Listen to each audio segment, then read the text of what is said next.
ഞാൻ ഈ നാട്ടിലെ ഒരു പ്രമുഖനാണ്. ഞാൻ സ്ലിപ്പർ ഇട്ട് നടക്കുന്ന ആളുകൾ അംഗീകരിക്കില്ല. സ്ലിപ്പർ ഇട്ട് നടക്കാന്ന് പറഞ്ഞാൽ 99 ഉറുപ്പിയുടെ സ്ലിപ്പർ ഇട്ടുകൊണ്ട് പോയാൽ പല പ്രസിഡന്റ് സ്ലിപ്പർ ഇട്ടുകൊണ്ട് പോയാൽ അപ്പൊ എന്താ വേണ്ടത്? ഓനിപ്പോ 1500 രൂപ 2000 ഉറുപ്പിയുടെ ചെരുപ്പ് ഒന്റെ മാന്യത കുഴപ്പമില്ല. അത് ഹദീസിലുള്ള കാര്യമാണ്. എന്റെ വസ്ത്രം മാന്യമായൊരു വസ്ത്രം, പൈസ ഉണ്ട്, പണമുണ്ട്, നല്ലൊരു വസ്ത്രം ധരിച്ചാൽ എനിക്ക് എന്താ കുഴപ്പം? നല്ലൊരു വസ്ത്രം ധരിക്കുന്നതിന് എന്താ കുഴപ്പം? ഇവിടുന്ന് കീറിയ ലുങ്കി വാങ്ങിയിട്ട് കള്ളിമുണ്ട് വാങ്ങിയിട്ട് അത് അവിടെ ഒരു ഭാഗം വെച്ച് ഇവിടെ ഒരു ഭാഗം. പണ്ട് സഹാബാക്കൾ കണ്ടം തുണി വെച്ച് പാവപ്പെട്ട ഒരു സുഹൃത്ത്, അവർക്ക് സാമ്പത്തികമായി കഴിവില്ലായിരുന്നു, അതിന്റെ പേരിൽ അവരങ്ങനെ ചെയ്തത്. ഇന്ന് നമ്മൾ കണ്ടം തുണി വെക്കുന്ന സ്റ്റൈലായി മാറി. കോളർ അവിടെ ഒന്ന്, ഇവിടെ കൈക്കോറൊരു കളർ, ഇവിടെ ഒരു കളർ, ഈ രണ്ട് സൈഡിലൊരു കളർ. ഇത് അഹങ്കാരം, തെമ്മാടിത്തരി, ഇബ്ലീസിന്റെ പണി. ഇത് സൗന്ദര്യമല്ല, ഇത് സൗന്ദര്യമല്ല. ഇതെവിടെ സൗന്ദര്യം?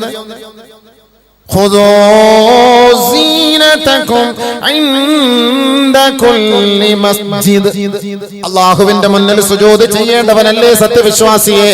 അള്ളാഹുവിന്റെ മുന്നിലേക്ക് നീ വരുമ്പോ ശുഭവസ്ത്രധാരിയായി വരേണമേ. ആദരവായ റസൂലുള്ളാഹി സ്വല്ലല്ലാഹു അലൈഹി വസല്ലമ തങ്ങൾ പറയുകയാണ്, തസദ്ദഖൂ കുലൂ വതസദ്ദഖൂ വൽബസൂ ഫീ ഗൈരി ഇസ്റാഫി വലാ മഖീലാ ഔ കമാ ഖാല റസൂലുള്ളാഹി. നീ കഴിക്കണേ, നീ ഭക്ഷിക്കണേ, നീ ദാനധർമ്മം ചെയ്യണേ, സദഖകൾ ചെയ്യണേ, ഭയം ചെയ്യണേ.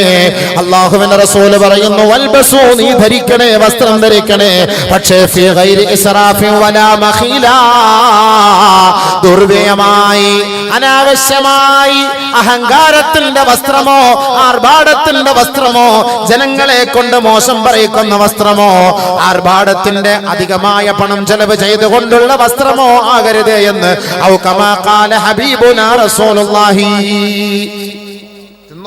തിന്നോ നല്ല വസ്ത്രം ധരിച്ചോ, അല്ലാഹു തആല പറഞ്ഞു തിന്നോ, നല്ല പോലെ തിന്നോ, പക്ഷെ തിന്നണം. നിന്റെ പ്ലേറ്റിൽ വരുന്നത് തിന്നണം. അത് ചവിട്ടി തേക്കാൻ പാടില്ല, ബക്കറ്റിൽ കൊണ്ട് തള്ളാൻ പാടില്ല, കുപ്പയിൽ കൊണ്ടെറിയാൻ പാടില്ല. തിന്നോ. കുലൂ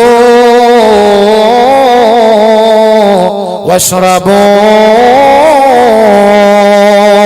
എന്റെ പൊന്നുമ്മമാരെ, പൊന്നു പെങ്ങന്മാരെ, എത്രയെത്ര നിക്കാഹുകളിലാണ്, എത്രയെത്ര വിവാഹ സൽക്കാരങ്ങളിലാണ് പങ്കെടുക്കുക. നിങ്ങളുടെ മുന്നിലേക്ക് ഭക്ഷണം കൊണ്ടിടുമ്പോ നിങ്ങൾ പറയണേ നിർത്തണേ, അല്ലെങ്കിൽ നിങ്ങൾക്ക് ആവശ്യമുള്ള ഭക്ഷണം നിങ്ങൾ എടുത്ത് കഴിക്കണേ, ആ പാത്രം തുടച്ചു വൃത്തിയാക്കണേ, വിരലുകൾ നിങ്ങൾ ഉറിഞ്ചണേ. നിങ്ങൾ ഒരു ഗ്ലാസ് വെള്ളം എടുത്തിട്ട് പകുതി കുടിച്ചിട്ട് പകുതി നിങ്ങൾ വലിച്ചെറിയരുത്. ഒരു ബോട്ടിൽ വെള്ളം വാങ്ങിയിട്ട് പകുതി കുടിക്കുന്നു, പകുതി വലിച്ചെറിയുന്നു. ചില്ലി ചിക്കൻ കൊണ്ടുവയ്ക്കുന്നു, 2 പീസ് എടുക്കുന്നു, ബാക്കി വലിച്ചെറിയുന്നു. അൽഫാം കൊണ്ടുവെക്കുന്നു, നിങ്ങളുടെ മുന്നിലേക്ക് അൽഫാം ഒരു കോഴിയുടെ ലെഗ് പീസ് കൊണ്ടുവെക്കുന്നു, ആ ലെഗ് പീസ് എടുത്ത് ഒരു കടി കടിക്കുന്നു, വലിച്ച് നിങ്ങൾ എറിയുകയാണ്. മട്ടൻ ചാപ്സ് കൊണ്ടുവെക്കുന്നു, 2 പീസ് തിന്നുന്നു, ബാക്കി നിങ്ങൾ എടുത്ത് കളയുകയാ. നിങ്ങൾ കഴിക്കുന്നത് മറ്റാരും പിന്നീട് കഴിക്കുകയില്ല. വെയിറ്റർ വരുന്നു, അതെല്ലാം വേസ്റ്റ് കൊട്ടയിലേക്ക് തള്ളുകയാ. ആരാണോ ആ തീന്മേശയിലിരുന്ന് കഴിച്ചത് മലക്കുകൾ രേഖപ്പെടുത്തുകയാണ്, പെങ്ങളെ നീ കഴിച്ച ആ ഭക്ഷണത്തിന്റെ അവശിഷ്ടങ്ങൾ നാളെ മൈസറിന്റെ മൈതാനിയിൽ വന്ന് നിന്നിട്ട് വിളിച്ചു പറയുകയാണ്, പാവപ്പെട്ട എത്രയോ പേരാണ് നിന്റെ ദാസന്മാര് പട്ടിണി കിടക്കുന്നത്. സോമാലിയയില് പാവപ്പെട്ടവരാണ്, അവർ പന്നിമാംസം കിട്ടുമെങ്കിൽ അത് തിന്നാനും തയ്യാറെടുത്ത് കിടക്കുന്നവരാണ്.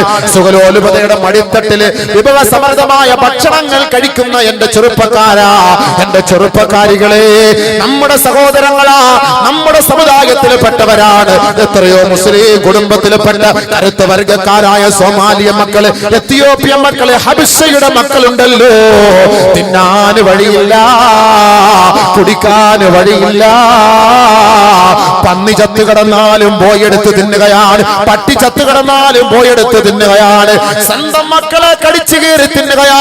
തന്റെ ശരീരത്തിൽ നിന്ന് നിർഗളിക്കപ്പെടുന്ന മലമൂത്രമുണ്ടല്ലോ, വിസർജിക്കപ്പെടുന്ന മലമൂത്രമുണ്ടല്ലോ, തന്റെ മാലിന്യമായ ആ കാഷ്ടവും മൂത്രവും സ്വന്തമായി കുടിക്കാൻ തയ്യാറാവുകയാണ്. പരിശുദ്ധമായ റമദാൻ മാസം എത്തിയപ്പോ സൗദി പണ്ഡിതന്മാരോട് വിളിച്ചു ചോദിക്കുകയാണ്, അല്ലയോ ഉസ്താദുമാരെ, സഹർ കഴിക്കുക എന്ന് പറയുന്നത് സുന്നത്തല്ലയോ?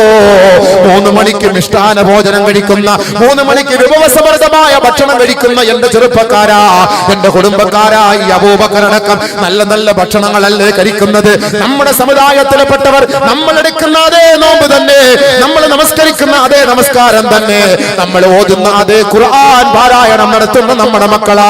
സോമാലിയയിലെ പാവപ്പെട്ട മക്കള് അവര് ചോദിക്കുകയാണ് സൗദി പണ്ഡിതന്മാരോട്, രാവിലെ അത്താഴം കഴിക്കല് മുത്താഴം കഴിക്കല് സുന്നത്തല്ലയോ? അത് അല്ലാഹുവിന്റെ റസൂലിന്റെ സുന്നത്താണെന്ന് കേട്ടിട്ടുണ്ടല്ലോ, പക്ഷേ ഞങ്ങൾക്കത് സുന്നത്ത് ഹയാത്താക്കാനുള്ള സാമ്പത്തികമായ ഒന്നുമില്ല, അതിനുള്ള ഭക്ഷണമില്ല, ഒരു നേരത്തിന്റെ വഴിയില്ല, ഒരു തുള്ളി വെള്ളം പോലുമില്ല. ആ സുന്നത്ത് ഞങ്ങൾക്ക് ഉപേക്ഷിച്ചുകൊണ്ട് പരിശുദ്ധമായ റമദാനിന്റെ നോമ്പെടുത്താൽ ആ നോമ്പ് അനുവാദമാകുമോ? മഹാന്മാരെ, കേട്ട മാത്രയില് സൗദി പണ്ഡിതന്മാര് പൊട്ടി കരഞ്ഞുപോയി, പൊട്ടി കരഞ്ഞുപോയി.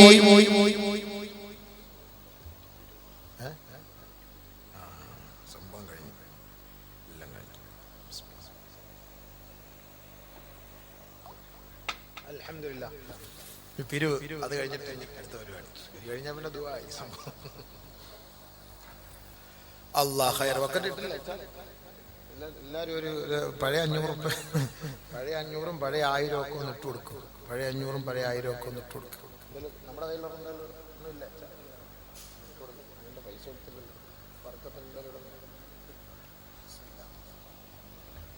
എല്ലാവരും ഒന്ന് കാര്യമായിട്ടൊന്ന് സഹായിക്കും. സഹോദരൻ എന്താ ഈ വാതൊന്നുമല്ല വിഷയം. വിവാഹം തൂർത്തില്ല, വിവാഹം തൂർത്തൊക്കെ അവിടെ ഇരിക്കും. ഫുലൂസ് വിഷയം അല്ലേ? ഫുലൂസാണ് മെയിൻ വിഷയം. ഫുലൂസ് കിട്ടിയാൽ എല്ലാം റെഡിയാണ്.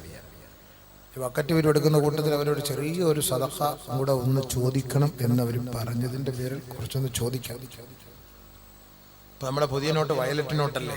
ഒരു വയലറ്റ് 2000 രൂപ, 2000 രൂപ ഇൻഷാ അല്ലാഹ് ഒന്ന് വാഗ്ദാനം ചെയ്ത് നമ്മുടെ ഈ പരിപാടിക്ക് വേണ്ടി ഒന്ന് സഹായിച്ച് വിജയിപ്പിച്ചാൽ അൽഹംദുലില്ലാഹ് വലിയ ഉപകാരമായിരിക്കും എന്ന് ഇതിൻ്റെ സംഘാടകർ എന്നോട് പറഞ്ഞത് കൊണ്ട് ബക്കറ്റ് വിരിവ് തുടങ്ങുന്ന സമയത്ത് നിവവാദ് പറഞ്ഞാൽ അത് അങ്ങോട്ട് കയറൂലല്ലോ തലയിലേക്ക്, അതങ്ങനെ കയറൂല്ലോ. അപ്പം അതുകൊണ്ട് ഇൻഷാ അല്ലാഹ് അതെങ്ങനെ ഇപ്പം ചോദിക്കാം. 2000 രൂപ ചോദിച്ചാൽ എഴുതിയെടുക്കാൻ അറിഞ്ഞുണ്ടോ? എഴുതിയെടുപ്പ് ഓൻ്റെ ആഗ്രഹം 2000 രൂപ വെച്ച് പിരിക്കാൻ. അല്ലാഹുവേ പടച്ചവനെ റബ്ബേ, പിരിവും പ്രസംഗവും എല്ലാം കൂടെ എവിടെ നിന്നാലും പിരിവില്ലാത്തൊരു പരിപാടിയില്ല. ഇപ്പം ദൂരത്തൊക്കെ എപ്പോൾ പറയാൻ അടുത്ത വർഷം പറയാം നമുക്ക് ബാക്കി ഇൻഷാ അല്ലാഹ്. 2000 രൂപ അമ്പച്ച പോകണം. 2000 രൂപ പറഞ്ഞിട്ട് അമ്പച്ച 2000 രൂപ. അപ്പൊ പുതിയ നോട്ടൊന്ന് കൈവെക്കുമ്പോ ഇൻഷാ അല്ലാഹ് പെട്ടെന്ന് ഒരു 10-15 പേരൊന്ന് കൈവെക്കാം. നമുക്ക് അടുത്ത ബാക്കി വിഷയം കുറിച്ച് പറയാം. എനിക്ക് ഈ ബക്കറ്റ് കാണാൻ ഒരുമാതിരി വല്ലാത്ത അലർജിയാണ് സംഭവം. ഉഷാറായിട്ട് എന്തായാലും നമ്മൾ പൈസ ഒക്കെ ചോദിക്കും, എന്തായാലും ഒരു ബക്കറ്റ് എടുക്കാൻ പറയും. അതിന് മുമ്പ് നിങ്ങൾ ഇങ്ങനെ ഇതായിട്ട് ഇങ്ങനെ സോമാലിയക്കാരുടെ കാര്യം പറഞ്ഞ പോലെ ആരെങ്കിലും സോമാലിയക്കൊണ്ട് സഹായിക്കുന്നുണ്ടോ ചോദിച്ച പോലെ ആയിപ്പോയി സംഭവം അല്ലേ? അപ്പോഴത്തേക്ക് അതങ്ങനെ അങ്ങനെ ആ വന്ന ഫോഴ്സ് അങ്ങനെ അങ്ങോട്ട് പോകും, ഉള്ള ശഹ്വത്ത് നഷ്ടപ്പെട്ടു പോകുന്ന പോലെ ആയ സംഭവം. അൽഹംദുലില്ലാഹ് ഖൈർ, അല്ലാഹു കബൂലാക്കട്ടെ. ഇവിടെ എന്തായാലും എല്ലാ കാര്യങ്ങളോട് ഒരു 3 സ്വലാത്ത് സല്ലല്ലാഹു അലാ മുഹമ്മദ് സല്ലല്ലാഹു അലാ മുഹമ്മദ് സല്ലല്ലാഹു അലാ മുഹമ്മദ് യാ റബ്ബി സല്ലല്ലാഹു. അല്ലാഹു സുബ്ഹാനഹു വ തആല നമ്മുടെ ഈ സ്വലാത്ത് ഹബീബായ തങ്ങളുടെ റൗളയിലേക്ക് എത്തിച്ചു കൊടുക്കുമാറാകട്ടെ. അല്ലാഹു നമ്മുടെ ഹലാലായ ഉദ്ദേശങ്ങളെ നിറവേറ്റി തരുമാറാകട്ടെ. നല്ലത് പറയുന്ന സ്വാലിഹീങ്ങൾ അല്ലാഹു നമ്മളെ ഉൾപ്പെടുത്തുമാറാകട്ടെ. നമ്മുടെ ജീവിതത്തിൽ വന്നുപോയ ഇസ്രാഫ് അല്ലാഹു അത് പരിഹരിക്കുമാറാകട്ടെ. ഇസ്രാഫ് ഇനിയിപ്പോ നമ്മുടെ ഭക്ഷണവും കാര്യങ്ങളൊക്കെ ഇനി പറയാനുണ്ട്. ഇസ്രാഫുകാർ ആരുടെ കൂട്ടത്തിൽപ്പെടും? ദുർവ്യയം ചെയ്യുന്നവർ, ദൂർത്തടിക്കുന്നവർ ആരുടെ കൂട്ടത്തിൽപ്പെടും? അതൊക്കെ അടുത്ത ഹദീസായത്ത് വരാൻ പോവാം. 2000 രൂപ വെച്ചൊന്ന് പറ, ഒന്ന് കൈവൊക്കെ പറയണത് പറഞ്ഞല്ലോ. ഒരു 10-15 പേര് പറയുമ്പോൾ ഒരു മനസമാധാനമാവും. 2000 രൂപ വിഷയം പറഞ്ഞാൽ അല്ലാഹ് അൽഹംദുലില്ലാഹ് പറയാം. കുറച്ചുകൂടെ ഞാൻ എന്തായാലും അത് നടക്കണം. 10 മിനിറ്റ് ചോദിച്ചാൽ മതി. അപ്പോൾ 10 മിനിറ്റ് കൊണ്ട് അത് നടക്കണം. പിന്നെ ബാക്കി കുറച്ചുകൂടെ പറയണം. ഒരുപാട് പറയാനുണ്ട് വിഷയം. എവിടെ തീരാനാ വിഷയം ഇല്ല. നിങ്ങൾ തുടങ്ങി ബർക്കത്തായിട്ട് പ്രസിഡന്റ് ഉണ്ടെന്ന് അൽഹംദുലില്ലാഹ് പെട്ടെന്ന് പറഞ്ഞാൽ അടുത്ത വിഷയം നടക്കും. അല്ലെങ്കിൽ പൈസയ്ക്ക് വേണ്ടി ഇങ്ങനെ നിൽക്കേണ്ടി വരും. അടുത്ത വിഷയം മാറ്റി വേറെ ഹദീസ് എല്ലാം കൊണ്ടുവന്ന് ഫുലൂസ് കിട്ടാൻ വേണ്ടിയിട്ടുള്ള വഴികളൊക്കെ നടത്തേണ്ടി വരും. ഇപ്പോഴത്തെ സാമ്പത്തിക ക്രൈസിസിനെ കുറിച്ച് ഹദീസ് ഉണ്ട്. ഇപ്പോഴത്തെ എന്തുകൊണ്ടാണ് ഇങ്ങനെ സംഭവിച്ചത് അതിന്റെ ഹദീസ് ഉണ്ട്. ഞാൻ വേണമെങ്കിൽ ഉത്തരം അതിന് ഹദീസിന്റെ ആയത്തുണ്ട്. ഇല്ല, ഹദീസ് ആയത്തില്ലാത്ത കളി വല്ലതും സംഭവം. അപ്പോൾ നമുക്ക് പറയാവുന്ന തോഫിക അതിലില്ല. അപ്പൊ അതുകൊണ്ട് അത് നമുക്കൂടെ ചർച്ച ചെയ്യാം. സാമ്പത്തിക പ്രശ്നം, നോട്ട് മാറ്റം. എന്തുകൊണ്ട് നോട്ട് മാറ്റം? ആരാ തുടങ്ങാം? ബിസ്മിൻ പറഞ്ഞു. 2000 റുപ്യ നിയത്തിയത്. അൽഹംദുലില്ലാ. ഒരു ചെറുപ്പക്കാരൻ പെട്ടെന്ന് പറഞ്ഞാൽ കുറച്ചുകൂടെ പറഞ്ഞുതരാം. പെട്ടെന്ന് എടുത്ത് പറഞ്ഞാൽ കുറച്ചുകൂടെ. അല്ലാഹുവേ പഠിച്ചവനെ സഹായിക്കണേ. പെട്ടെന്ന് എഴുതിക്കൊന്ന് ചോദിച്ചപ്പോ ജമാലുത്തു. അല്ലാഹുവേ പഠിച്ചവനെ നീ പുറത്തു കൊടുക്കണേ റഹ്മാനെ, ആഫിയത്ത് കൊടുക്കണേ അല്ലാഹു, ദീർഘായുസ് കൊടുക്കണേ റബ്ബേ, സാലിഹായ ഭാര്യയെ കൊടുക്കണേ, സാലിഹത്തായ മക്കളെ കൊടുക്കണേ അല്ലാഹ്.